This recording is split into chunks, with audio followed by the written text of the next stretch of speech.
आशा है प्रकाश के व्यक्तिकरण चैप्टर में बताए गए सभी शॉर्ट क्वेश्चनों को आपने पढ़ लिया होगा। तो आइए हम लोग अब लॉन्ग क्वेश्चन पढ़ते हैं। और क्वेश्चन आपके स्क्रीन पर है कि प्रकाश के व्यक्तिकरण से आप क्या समझते हैं। दो स्रोतों से प्रकाश 3 अवस्थाओं में व्यतिकरण धारियां उत्पन्न करता है। इसके लिए यंग के प्रयोग का वर्णन सिद्धांत सहित करें। तो आपको याद होगा कि हमने आपको पिछला वीडियो में बताया था कि प्रकाश का व्यतिकरण क्या है और उसका क्या परिभाषा हो सकता है। परिभाषा हालांकि हमने पहले से स्क्रीन पर लिख दिया है, फिर से हम बता देते हैं कि इस क्वेश्चन में किस प्रकार से प्रकाश के व्यतिकरण का परिभाषा आप लिख सकते हैं। तो समान आयाम और समान आवृत्ति वाली दो प्रकाश तरंगें यदि एक ही माध्यम में चल के आपस में अध्यारोपित होती है तो माध्यम के किसी खास स्थान पर प्रकाश के प्रदीप्ति घनत्व का मान महत्तम हो जाता है और किसी स्थान पर प्रकाश के प्रदीप्ति घनत्व का मान न्यूनतम अर्थात शून्य हो जाती है। तो प्रकाश संबंधी इसी घटना को प्रकाश का व्यतिकरण कहा जाता है।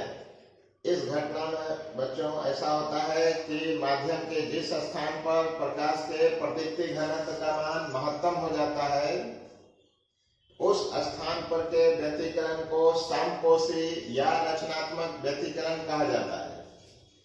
और माध्यम के जिस स्थान पर प्रकाश का विनाश हो जाता है अर्थात प्रकाश के प्रदीप्ति घनत्व का मान शून्य हो जाता है उस स्थान पर के व्यतिकरण को प्रकाश का विनाशी व्यतिकरण कहा जाता है।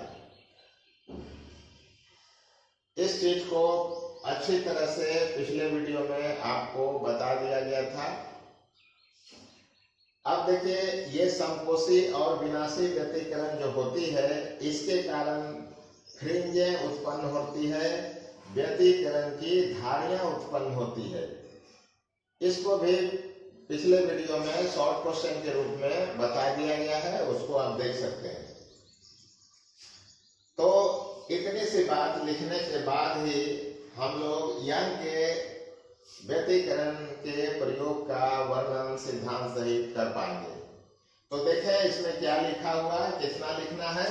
प्रकाश का व्यतिकरण सबसे पहले इस लॉन्ग क्वेश्चन के अंदर लिखना है समान आयाम तथा समान आवृत्ति वाली दो प्रकाश तरंगें एक ही माध्यम में अध्यारोपित होती है तो माध्यम के किसी स्थान पर प्रकाश के प्रदीप्ति घनत्व का मान महत्तम और किसी स्थान पर प्रदीप्ति घनत्व का मान शून्य हो जाने की घटना प्रकाश का व्यतिकरण कहलाता है।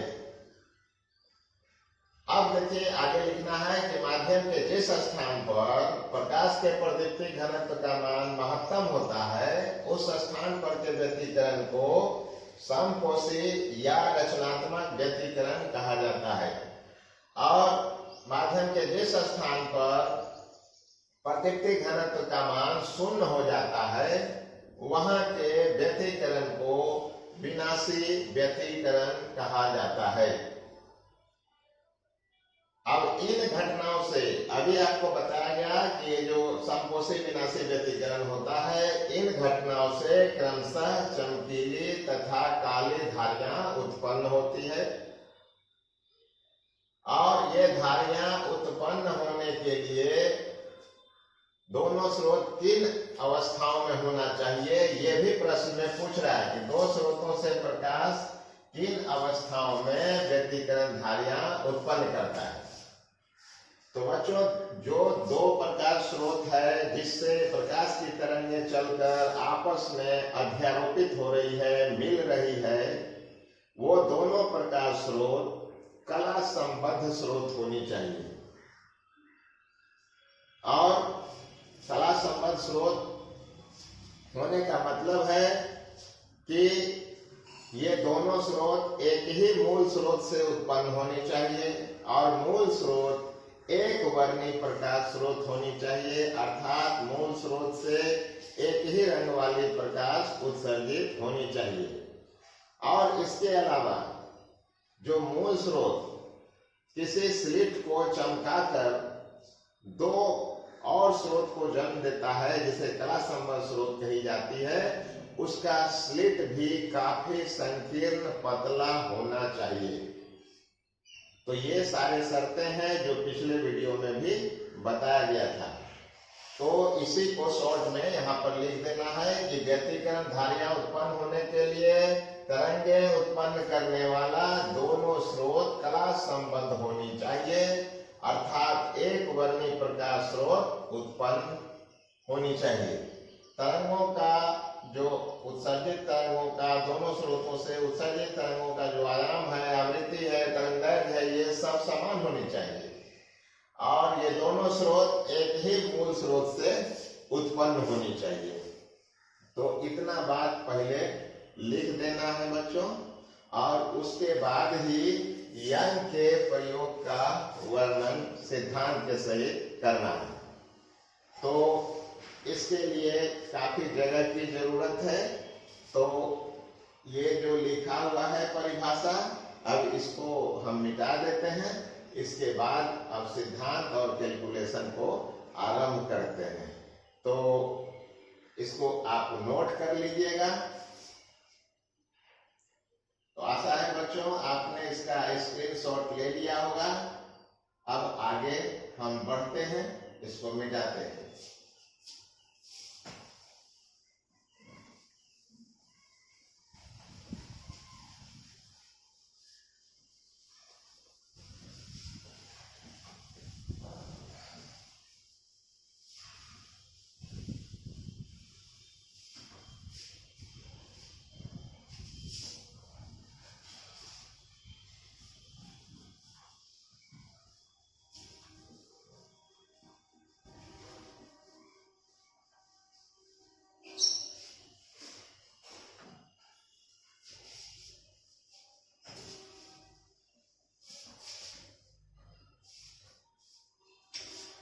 आइए अब आगे लिखते हैं यंग का प्रयोग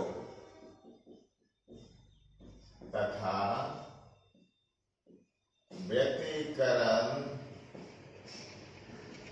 धारियां मतलब फ्रिंजें उत्पन्न होने का सिद्धांत।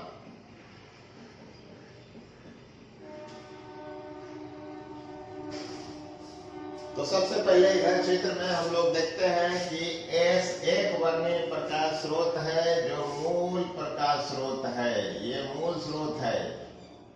इस मूल स्रोत से प्रकाश तरंगाग्र के रूप में आगे बढ़ रही है और एस ओ इस मूल स्रोत का मूल अक्ष है। इस मूल अक्ष पर स्रोत के ठीक सामने ही लंबवत रूप में एक स्लिट को रख दिया जाता है। इस स्लिट में दो छिद्रें होती हैं। ये दोनों छिद्र काफी संकीर्ण होती है, पतला होता है। अब इसी छिद्र को इस मूल स्रोत से चमकाया जाता है, अर्थात प्रकाशित किया जाता है, जिससे ये S1 और S2 दोनों प्रकाश स्रोत के रूप में अर्थात कला संबद्ध प्रकाश स्रोत के रूप में कार्य करने लगता है और यहाँ से ढेर सारी प्रकाश तरंगें उत्सर्जित होने लगती है दोनों छिद्रों से। और ये उत्सर्जित होने वाली तरंगें पर्दे के विभिन्न बिंदुओं पर आपस में मिलती है। इसके मिलने से ही पर्दे पर व्यतिकरण धारियां अर्थात काला पट्टी फिर चमकीला फिर काला फिर चमकीला इस प्रकार लगातार पट्टियां प्राप्त होती है, जो पिछले शॉर्ट क्वेश्चन में आपको बताया गया था। उसको भी आप जरूर पढ़िएगा। तो आइए अब इस चित्र को पूरा करते हैं। तो मान लेते हैं कि S1 प्रकाश स्रोत से एक प्रकाश जो है की किरण यहाँ पहुंचती है और वहीं पर दूसरी किरण भी पहुंचती है। मान लिए कि पर्दे के P बिंदु पर दोनों स्रोतों से उत्सर्जित होने वाली प्रकाश की किरणें अर्थात प्रकाश का तरंग पहुंच रहा है। अब ऐसा नहीं है बच्चों कि एक स्रोत से एक ही तरंग उत्पन्न होगा, ढेर सारी तरंगें उत्पन्न होगी, लेकिन हम लोग कैलकुलेशन पहले एक तरंग के लिए करते हैं और इसी से हम पूरे सिद्धांत को निकालते हैं। अब यहाँ पर मान लिया S1 से P तक की दूरी x1 है और S2 से P तक की दूरी x2 है। तो आपको पर्दे पर जरूर दिखाई दे रहा होगा कि S2P बड़ा है S1P से। अतः प्रकाश तरंगों के लिए जो तरंग इसे जा रही है, इस तरंग के लिए पथ में, दोनों के पथ में अंतर है और उसी अंतर को हम लोग पथांतर कहते हैं, पाथ डिफरेंस। तो पथांतर निकालने के लिए आप S1 से S1n लंब डाल दीजिए। अब ये दोनों लग रहा है यहाँ से यहाँ तक, ये दोनों बराबर हो चुका है। अब ये पथांतर है, पथांतर को हम लोग डेल्टा P से सूचित कर देते हैं। तो ये हो गया हमारा पथांतर, ठीक है। अब यदि दो तरंगों के बीच पथ में अंतर होगा तो निश्चित तौर पर उसके कला में भी अंतर होगा। तो मान लेते हैं कि डेल्टा P पथांतर होने पर कलांतर फाई मिलती है, फाई। और ऐसा मान करके पथांतर और कलांतर दोनों के लिए हम लोग सूत्र निकालते हैं और उसी से पता चलेगा कि कब समकोषी और कब विनाशी व्यतिकरण होगी और इसके लिए क्या शर्तें होगी। अर्थात इससे पता चलेगा कि चमकीली फ्रेम और काली फ्रेम उत्पन्न होने की क्या शर्तें हैं। तो आइए इस प्रयोग का वर्णन करते हैं।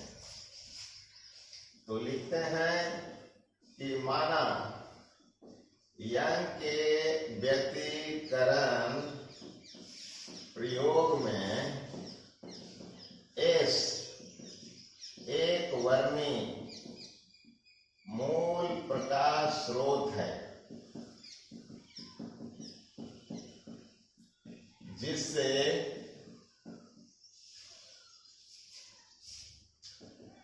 सामने लंबवत रूप से रखे S1 तथा S2 स्लिटों को प्रकाशित की जाती है।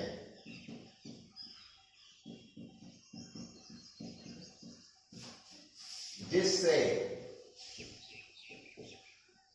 S1 तथा S2 दो कला संबद्ध स्रोत उत्पन्न हो जाते हैं।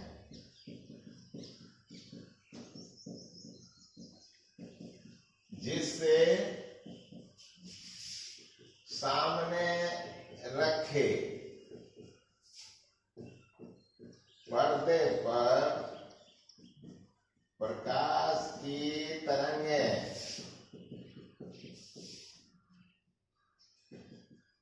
विभिन्न बिंदुओं पर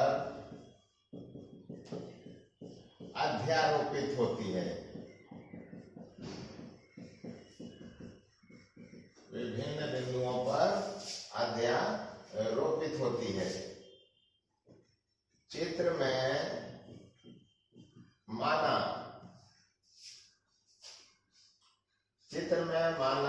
SO मूल स्रोत का मूल अक्ष है। मूल स्रोत का मूल अक्ष है तथा दूरी S1P बराबर x1, S2P बराबर x2 है। S1 से S1n लंब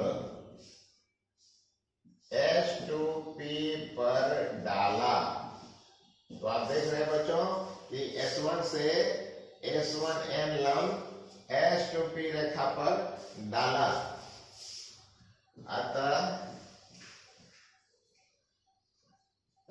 दोनों तरंगों के बीच पथांतर मतलब डेल्टा पी बराबर क्या हो जाएगा, S2p घटाओ S1p, अर्थात S2p का क्या मान है x2, S1p का x1। तो ये पथांतर हम लोगों ने देखा कि इस प्रकार से पथांतर निकालते हैं तथा इन तरंगों का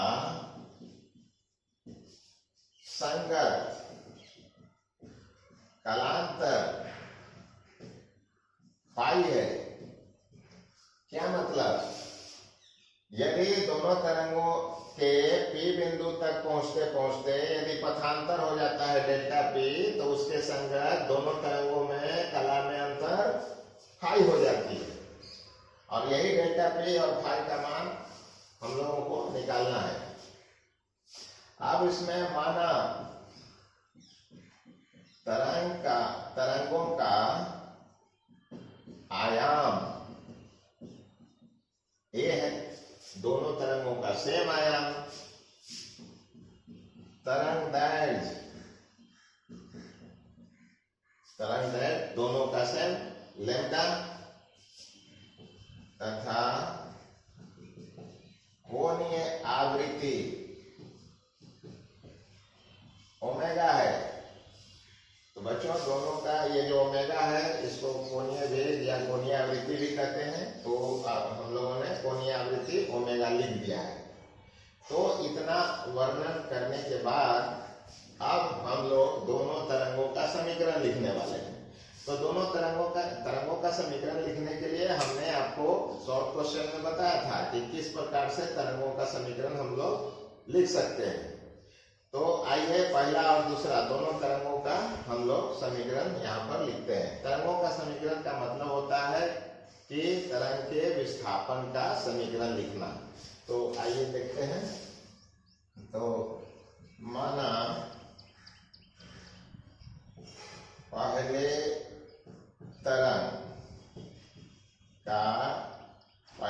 तरंग के विस्थापन का समीकरण, पहले तरंग के विस्थापन का समीकरण मैंने पहले तरंग के लिए हम लोग जो है P बिंदु पर जो पहला तरंग पहुंच रहा है उसके लिए विस्थापन का समीकरण y1 बराबर a sin ओमेगा t ये है। तो इसको लिख देते हैं समीकरण नंबर 1 तथा दूसरे तरंग का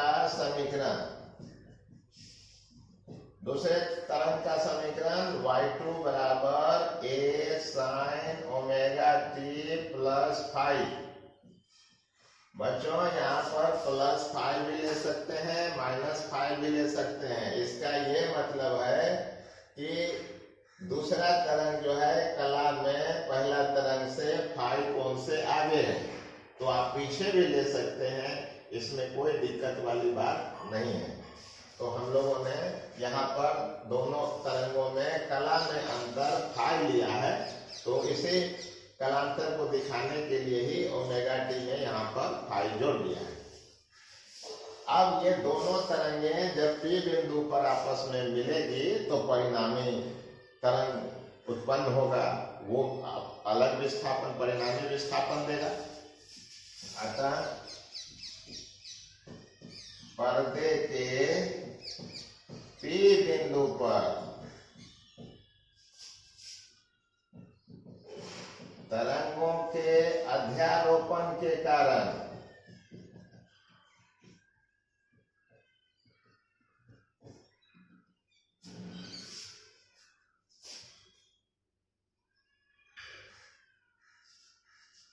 पर्दे के P बिंदु पर तरंगों के अध्यारोपण के कारण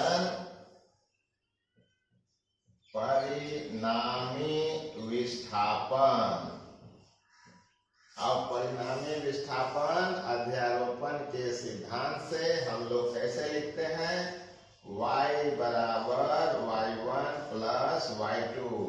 अध्यारोपण में आपने पढ़ा था कि दोनों तरंगों द्वारा किसी कण को दिया गया अलग अलग विस्थापन का सदिश योगफल परिणामी तरंग के विस्थापन के बराबर होता है। तो y बराबर y1 जोड़ y2।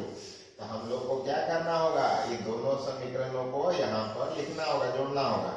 तो यहाँ पर लिखेंगे a sin ओमेगा टी, इसको लिखेंगे plus a sin omega T plus five.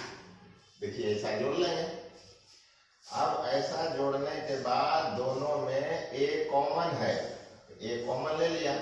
यहाँ पर लिखेंगे sine omega T plus sine omega T plus five, इस प्रकार से। अब इसको विस्तारित करेंगे तो आइए देखते हैं, y बराबर हो जाएगा a, यहाँ पर हो जाएगा साइन ओमेगा टी प्लस, ये साइन a प्लस b के फॉर्म में है। तो बच्चों आपको जानते हैं कि साइन a प्लस b बराबर क्या होता है, तो sine a cos b plus cos a sine b। तो सूत्र लगाएंगे यहाँ पर sine a cos b plus cos a और ये साइन b। तो इस प्रकार से, लेकिन इस सूत्र को यहाँ पर हम नहीं तोड़ के हम दूसरे तरह से भी तोड़ सकते हैं। देखिए ये वाला को a मान लीजिए और ये वाला को b मान लीजिए, तब ये सूत्र फॉर्म में हो जाएगा sine a plus sine b, और तब हो जाएगा y बराबर a। बच्चों ये वाला आप जानते हैं कि sine a plus sine b बराबर होता है 2 sine a plus b by 2 into cos a minus b by 2। तो इसी सूत्र का इस्तेमाल कर लेते हैं यहाँ पर। आइए देखते हैं। तो इसके जगह a लिख देना है, इसके b के जगह ये लिखना है। तो देखिए यहाँ पर क्या हो जाएगा, देखिए वहां पर क्या है, तो यहाँ पर लिखना होगा 2, ब्रैकेट देने की अब कोई जरूरत नहीं है। तो यहाँ पर लिख देंगे 2 साइन a प्लस b बटे 2, ये इंटू कॉस a माइनस, आप चाहेंगे यहाँ इस प्रकार से दीजिए, तो a माइनस b बाय 2, इस प्रकार से। अब बच्चों ऐसा नहीं कीजिएगा कि दो दो काट दीजिएगा, ये एंगल के अंदर है, साइन के बाहर है ये दो, इसलिए ये दो नहीं कटने वाला है, ऐसा गलती नहीं कीजिएगा। तो y बराबर क्या हो जाएगा 2a, ये हो गया 2a, यहाँ पर लिखा साइन और 2 ओमेगा टी है, तो 2 ओमेगा टी प्लस हो गया 5 बटे हो गया 2। अब इसके ब्रैकेट को तोड़ दीजिए, तो कॉस हो गया omega T minus omega T minus 5 बटे क्या हो गया 2। ये ओमेगा टी प्लस माइनस है, ये कट जाएगा, तो ये हो जाएगा y बराबर 2a, ये हो गया साइन। यदि लघुत्तम को तोड़े तो 2 omega T by 2 plus 5 by 2 होगा, तो 2 इसका कटेगा, तो ये हो जाएगा ओमेगा टी प्लस क्या हो जाएगा 5 बाय 2, इस प्रकार से हो जाएगा। और यहाँ बच रहा है cos माइनस 5 बाई 2। तो बच्चों cos minus theta cos theta के बराबर होता है, इसलिए फिर से माइनस लिखने की आवश्यकता हम लोगों को नहीं होगी।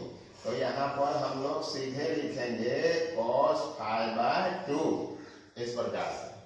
ये माइनस लिखना जरूरी नहीं है, इसलिए ये cos minus theta cos theta होता है, तो इसे लिख दिया। आइए अब आगे का कैलकुलेशन हम लोग करते हैं।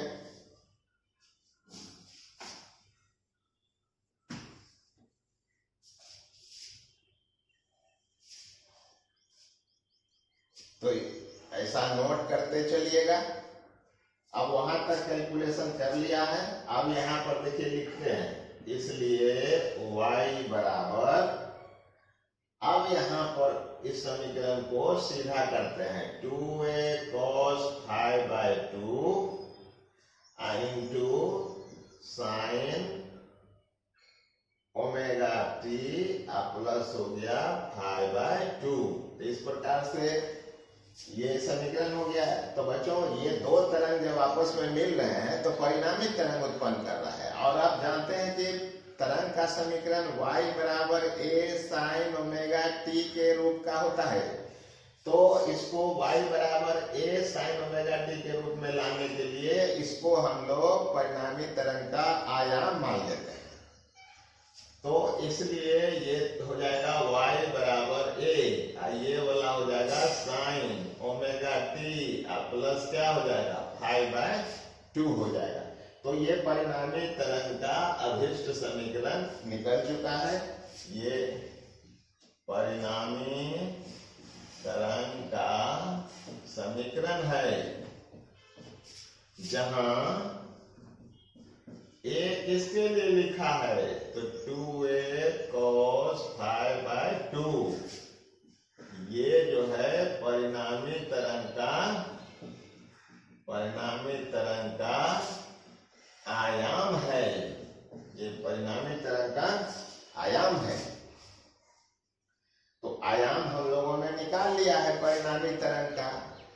तो ये दोनों तरंगें जो P बिंदु पर गई है, तो हमको देखना है कि P बिंदु को वो चमका दिया या वहां पर अंधेरा बना दिया, अर्थात P बिंदु पर प्रकाश की जो तीव्रता है वो महत्तम हो गई है या शून्य हो गई है। यदि महत्तम हो गई तो समकोषी हो जाएगा व्यतिकरण, और शून्य हो गया तो विनाशी हो जाएगा व्यतिकरण।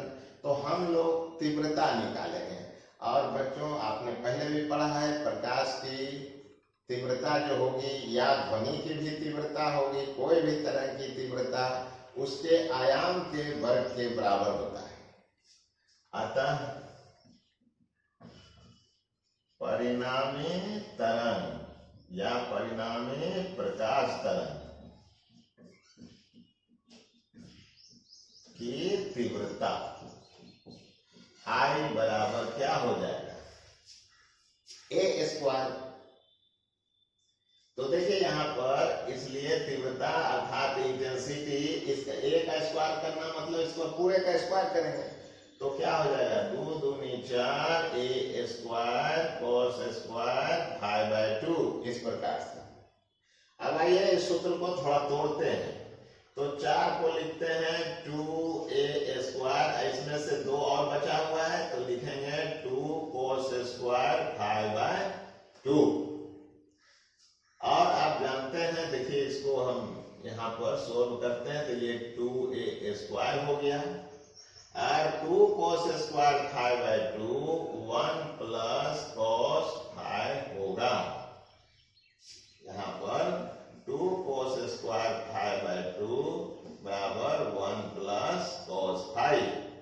तो ये समीकरण हमको प्राप्त हो गया है प्रकाश की तीव्रता निकालने के लिए। यही समीकरण बताएगा कि P बिंदु चमकेगा या P बिंदु पर अंधेरा छा जाएगा। तो अब सर शुरू करते हैं। तो सबसे पहले देखते हैं कि चमकता कब है। चमकेगा तब जब इंटेंसिटी I का मान मैक्सिमम होगा। तो I का मान मैक्सिमम होने के लिए क्या हो सकता है, आयाम तो बच्चों अब बदलने वाली नहीं है, तरंगे तो वहां से चल चुकी है, इसलिए बदलेगी तो नहीं। तो ये सारा चीज कांस्टेंट है। तो अब बच गया फाई, फाई का मतलब cos फाई। cos फाई का महत्तम मान आपने कितना देखा है आज तक, तो 1 देखा है। तो इसका मतलब है कि महत्तम महत्तम तीव्रता पाने के लिए cos फाई का मान 1 होनी ही चाहिए। ठीक, तो महत्तम तीव्रता का मतलब है समपोषी व्यतिकरण। समपोषी व्यतिकरण के लिए क्या होनी चाहिए? cos फाई का मान, समीकरण भी लिख देते हैं। समीकरण 5 में cos फाई का मान क्या होनी चाहिए? +1। ये cos फाई +1 होनी चाहिए। ये शर्त पहला निकला कि समपोषी व्यतिकरण के लिए cos फाई का मान अर्थात दोनों तरंगों के कलांतर के कोसाइन का मान +1 होनी चाहिए। ऑब्जेक्टिव में पूछता है, इसको जरूर याद रखिएगा। आप आगे बढ़ते हैं, तो इसलिए समीकरण नंबर 5 से समपोषी व्यतिकरण के लिए मतलब मैक्सिमम इंटेंसिटी, देखिए यहाँ 1 हो चुका, यहाँ 1 रखेंगे तो 1 और 1 क्या हो जाएगा? 2, और 2 बाहर में है, 2 दूनी 4, ये स्क्वायर, तो कितना हो जाएगा? मैक्सिमम इंटेंसिटी कितना होता है? 4 1 स्क्वायर। ये भी याद रखिएगा, ये भी ऑब्जेक्टिव के लिए पूछ सकता है कि समपोषी व्यतिकरण में महत्तम इंटेंसिटी कितना होता है, तीव्रता कितना होता है, तो ये लिख पाएंगे हम लोग। तो हम लोगों ने देखा कि ये शर्त किस प्रकार से है। अब हम लोग जानना चाहते हैं कि ये जो कलांतर है उसका क्या सूत्र होगा, तो आइए उसको भी आगे बढ़ते हैं। तो वहां पर चूंकि लिखे हैं cos फाई बराबर +1, तो आइए देखते हैं, आपको बताते हैं इस प्रकार से क्वाड्रेंट में लिखने के लिए। ये मूल बिंदु हो गया, और हम लोग देख रहे हैं cos के लिए आप जानते हैं कि ये 0 डिग्री है, ये π/2 है, ये पाई है, ये 1.5 पाई है, मतलब 3π/2। और जब ऐसे घूमेंगे तो फिर यहाँ 2 पाई आ जाएगा, फिर एक बार और घूम जाएंगे तो 4 पाई आ जाएगा, और सो ऑन, ऐसा बढ़ता चला जाएगा इस प्रकार से।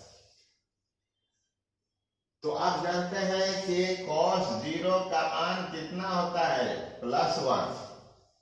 तो cos 2 पाई का भी मान तो +1 ही होगा, यहीं पर ये भी है 4 पाई का भी मान +1 होगा। तो इस प्रकार से हम लोग लिख सकते हैं cos फाई बराबर cos 0, cos 2 pi, cos 4 pi and so इस प्रकार से। अब दोनों तरफ के cos को यदि कैंसिल कर दें तो यहाँ पर फाई बराबर लिखेंगे 0, 2 पाई, 4 पाई, 6 पाई, ऐसे जाओगे तो आगे तो बहुत लिखना होगा, इसलिए इसको हम लोग इस प्रकार से फॉर्म में लिख सकते हैं। फाई बराबर 2n इंटू पाई, ये 2n इंटू पाई। एक चीज और यहाँ ध्यान रखना है कि ये जो हम ऐसे घूम रहे हैं, ये हम इधर से भी घूमे तो भी हम 2 पाई पहुंच सकते हैं। देखिए यहाँ मान लीजिए कि यहाँ पर 0 पर है, तो यहाँ से आने पर भी तो 2 पाई हो जाएगी। तो हम निगेटिव दिशा से वहां पहुंच रहे हैं, और उधर से पहुंचे थे तो प्लस में आया था, इधर से पहुंचेंगे माइनस है। तो यहाँ पर जो है हम लोगों को ये लिखना है प्लस माइनस में लिखना है, इसको प्लस माइनस। तो ये सभी मान क्या आएगा? प्लस माइनस में, प्लस माइनस में। तो इस प्रकार से समपोषी व्यतिकरण के लिए कलांतर का मान पाई का समगुणज, आपको मालूम है बच्चों, ये 2n जो लिखा जाता है गणित में वो सम संख्या के लिए, जहां n जो है n बराबर 0, 1, 2, 3 ये नंबर है। आप 0 धरिएगा यहाँ पर तो 5 बराबर 0 हो जाएगा, 1 रखिएगा तो 2 पाई होगा, 2 रखिएगा तो 4 पाई होगा। इस प्रकार से एक और सूत्र हम लोग के सामने आ गया है, यहाँ पर एक और शर्त आ गया है, इसको मान लेते हैं 6, इसको मान लेते हैं 7। तो ये 2 शर्तें अभी निकल के आई है कि समपोषी व्यतिकरण के लिए cos फाई का मान 1 होनी चाहिए और कलांतर का मान बीच के कालांतर का मान पाई का समगुणज होनी चाहिए। तो आशा है बच्चों समकोषी व्यतिकरण के लिए आपने ये सारी शर्तों को नोट कर लिया होगा और इसका स्क्रीनशॉट ले लीजिए। हम अब आगे बढ़ते हैं। तो ठीक है, अब ये जो लिखा हुआ है इसको मिटाकर हम लोग अब आगे बढ़ते हैं।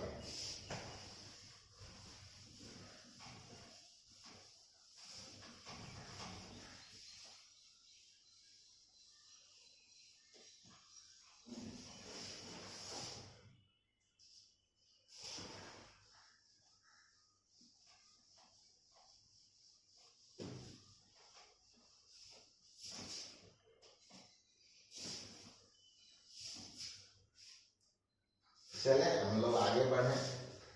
देखिए, परंतु हम लोग पहले पढ़ चुके हैं कि व्यतिकरण की घटना में दो तरंगों के बीच पथांतर डेल्टा पी, जो पथांतर क्या है कि बीच पथांतर डेल्टा पी हो तो सूत्र होता है कालांतर फाई बराबर 2 पाई बाय लेम्डा आई इंटू पथांतर, ये सूत्र होता है। इसको कुछ समीकरण मान लेते हैं, 7 था अब 8 मान लेते हैं। अब दोनों समीकरणों को कंपेयर करते हैं, तुलना करते हैं, क्योंकि यंग के थ्योरी से हम लोगों ने इस सूत्र को निकाला और ये सूत्र सब बहुत पहले भी हमने आपको वीडियो में बनाकर दिखाया था। कालांतर और पथांतर में अंतर जो वीडियो था उसमें हमने इसको बताया था। तो आइए देखते हैं यहाँ पर समीकरण नंबर 8 तथा समीकरण नंबर यहाँ जो है 7 से। तो देखिए ये 8 में क्या है, 2 पाई बटे लेम्डा इंटू डेल्टा पी, और 8 का राइट हैंड साइड क्या है plus minus 2n into pi. तो जो कॉमन चीज है उसको काट दीजिए, तो ये पाई जो है इससे कट जाएगी।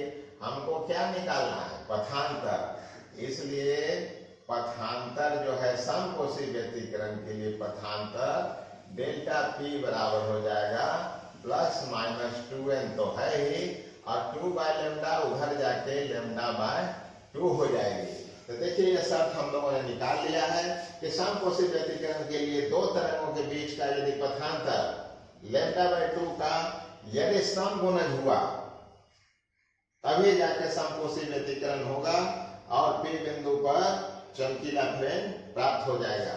अब यदि दो को काट दें तो यहाँ प्लस माइनस क्या हो जाएगा एन लेम्डा हो जाएगा।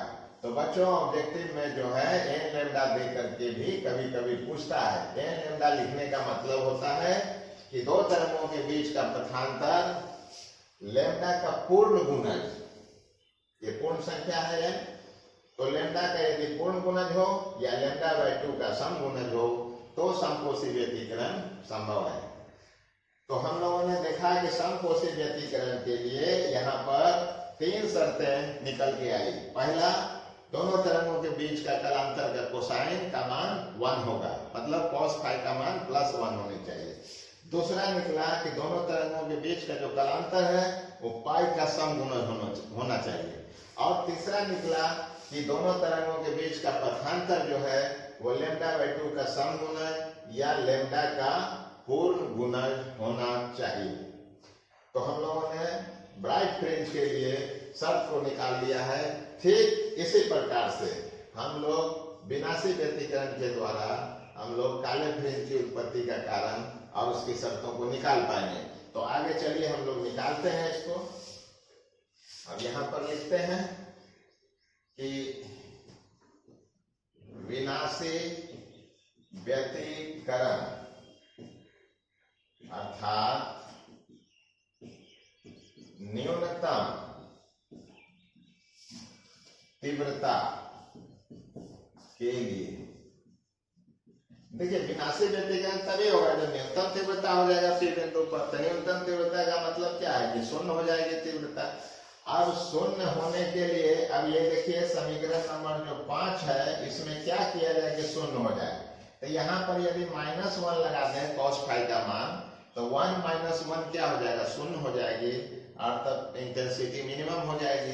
तो इसके लिए समीकरण नंबर 5 से मिनिमम इंटेंसिटी बराबर देखिए क्या हो जाएगी, शून्य होगा ना। यहाँ पर -1 रखिएगा तो 1 - 1 शून्य हो जाएगी, 0 गुना 2a² शून्य हो जाएगा। तो इंटेंसिटी मिनिमम हो गई, तो ये ऐसा शून्य हो जाएगा। तो इस शून्य होने के लिए क्या किया आपने, cos फाई बराबर -1 रखा है। तो I बराबर इतना, तो cos फाई का मान कितना रखा है आपने, -1। तो देखिए एक शर्त निकल के आ चुका है।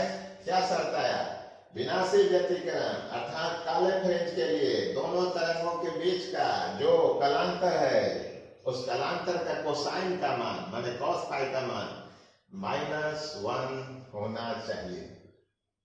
अब जैसे यहाँ इसमें बताया था ठीक ऐसा ही देखिए। अब cos के लिए यहाँ पर नोट करते हैं, ये 0 एंगल हो गया, ये π/2 हो गया, ये पाई हो गया, ये हो गया 3π/2। फिर यहाँ जाएंगे तो 2π, एक बार और घूमेंगे तो 4π। अब इधर से घूमिए चाहे इधर से घूमिए, इधर से घूमिएगा तो प्लस लिखते जाइएगा, इधर से घूमिएगा तो माइनस लिखिएगा, इस प्रकार से लिखिए। और आपको मालूम है कि देखिए -1 किसका होता है, तो cos पाई का मान। तो एक बार जब cos पाई का मान हो गया -1 तो यहां से फिर चल के आएंगे तो 2π और चल चुके, तो 2π और जोड़ देंगे तो पाई, फिर हो जाएगा 3π, 2π और जोड़िए 5π, 2π और जोड़िए 7π। इन सभी का मान cos में -1 आएगा। तो चलिए इसको क्या लिख सकते हैं, इसलिए cos फाई बराबर हो गया cos पाई। अब पाई जो है इधर से घूमो या इधर से घूमो तो दोनों के लिए यहाँ पर क्या लगा देते हैं, प्लस माइनस। तो यहाँ पर फिर लिखेंगे cos 2π और घूम जाइए तो क्या हो जाएगा 3π, cos 5π डॉट डॉट, इस प्रकार से लिख सकते हैं। अब इसमें यदि cos दोनों तरफ कैंसिल कर दें तो फाई बराबर ±π, फिर +-3π +-5π डॉट डॉट, इस प्रकार से हो जाएगी। और जनरल फॉर्म में लिख दें तो ±2n+1 × पाई। ये देखिए ये लिख दिया हमने, जहां n बराबर 0 1 2 3 डॉट डॉट। ये देखिए तो ये जितने भी मान है सब विषम मान आ रहे हैं। यदि आप इसमें 0 रख दीजिए तो ये पूरा 0 हो जाएगा, तो 1 पाई आ जाएगा। यदि 1 रख दीजिए तो 2 + 1 3π, 2 रखिए इनका मान तो 2 दूनी 4 + 1 5π, इस प्रकार से। अर्थात हम लोगों ने एक और शर्त को निकाल लिया है कि विनाशी व्यतिकरण अर्थात काले फ्रेंच के लिए दो तरंगों के बीच का कलांतर का मान पाई का विषम गुणज होना ही चाहिए। तो अब बच गया एक और शर्त पथांतर के लिए, जैसा हम लोगों ने पिछले जो है संपोषी में निकाला था वैसा ही हम लोग निकालते हैं। तो आइए अब आगे हम लोग बढ़ते हैं। फिर से लिखते हैं, परंतु जैसा यहां लिखा था वैसा ही डुप्लीकेट, परंतु व्यतिकरण की घटना में दो तरंगों के बीच पथांतर डेल्टा पी हो तो इसके संगत कलांतर क्या होगा, इसके संगत जो कलांतर है वो फाई बराबर सूत्र हम लोग इसको भी समीकरण कुछ मान लीजिए, ये हो गया 11, ये हो गया 12। अब ये तो यंग के प्रयोग के अनुसार निकाले हैं और ये परिभाषा से हम लोग पहले ही निकाले थे पिछले वीडियो में ही। अब दोनों को कंपेयर कीजिए, तुलना कीजिए, तो समीकरण नंबर 12 तथा 11 से, अब देखिए 12 को लिखिए तो क्या होगा 2 pi by lambda into delta P. इसको लिखिए तो क्या होगा plus minus 2n plus 1 into pi. अब जो कॉमन चीज है काट दीजिए, तो एगो पाई तो कट ही रहा है, इसको काट देते हैं। इसलिए तरंगों के बीच पथांतर डेल्टा पी बराबर plus minus 2n plus 1। I 2 by lambda उधर जाएगा तो लैम्डा बाय 2 हो जाएगा। इस प्रकार से देखिए ये शर्त जो है हम लोगों ने निकाल लिया है कि विनाशी व्यतिकरण के लिए दो तरंगों के बीच का पथांतर यदि लैम्डा बाय 2 का विषम गुणज हुआ तो ही काला फ्रिंज P बिंदु पर बनेगा। तो बच्चों हम लोगों ने यंग के व्यतिकरण प्रयोग को अच्छी तरह से समझा और इसके सिद्धांत में देखा कि समकोषी व्यतिकरण के लिए 3 शर्त और विनाशी व्यतिकरण के लिए भी 3 शर्त। फिर से देख लेते हैं शर्त को। समकोषी व्यतिकरण के लिए क्या क्या होनी चाहिए शर्त? तो जो पर्दे के P बिंदु पर मिलने वाली दोनों तरंगों के बीच का कलांतर का कोसाइन का मान +1 अर्थात cos फाई बराबर +1 होनी चाहिए। और दूसरा शर्त है कि दोनों तरंगों के बीच का कलांतर का मान पाई का समगुणज होनी चाहिए। और तीसरा पथांतर के लिए शर्त कि समकोषी व्यतिकरण अर्थात चमकीले फ्रिंज के लिए दोनों तरंगों के बीच का जो पथांतर है लैम्डा बाय 2 का समगुणज या लैम्डा का पूर्ण गुणज होनी चाहिए। अब विनाशी का देखते हैं, ये सब ऑब्जेक्टिव में आने वाला क्वेश्चन है।